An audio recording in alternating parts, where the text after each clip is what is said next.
अस्सलामु अलैकुम वरहमतुल्लाह। आज की हदीस मुबारक कुछ इस तरह है।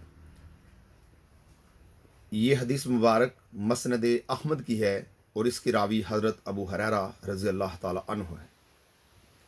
हज़रत अबू हुरैरा रज़ी अल्लाह ताला अन्हु बयान करते हैं कि रसूल अकरम सल्लल्लाहु अलैहि वसल्लम ने फरमाया, जिसने अल्लाह ताला पर ईमान रखते हुए और इसके वादे की तस्दीक करते हुए इसकी राह में एक घोड़ा पाला, तो इस घोड़े का सैर होना, सिराब होना, पेशाब और लेद, ये सब चीज़ें रोज़े क़यामत इसके तराजू में नेकियां होंगी।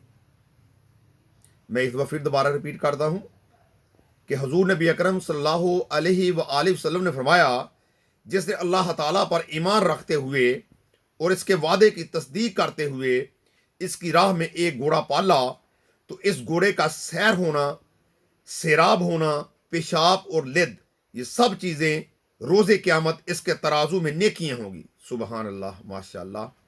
मेरे भाइयों और दोस्तों, इस हदीस से साबित होता है कि अल्लाह की राह में जहाद करने के लिए जो चीज़ें तैयार की जाती हैं, वो चीज़ें क़यामत वाला दिन उसकी नेकियों में शुमार होंगी। अगर कोई जहाद में शामिल होने के लिए असला अपने पास रखता है, असला अपने पास रखता है, गोलियां अपने पास रखता है, इस तरह की और चीज़ें अपने पास रखता है अल्लाह के रास्ते में जहाद करने के लिए, तो वो क़यामत वाले दिन उसके तराजू में नेकियां बनकर शुमार की जाएंगी। तो मेरे भाइयों और दोस्तों, जहाद की तमन्ना रखना हर मुसलमान का फ़र्ज़ है। मेरी भी जहाद करने की तमन्ना है, आप भी सब जहाद करने की तमन्ना करें, क्योंकि जहाद क़यामत तक जारी रहेगा।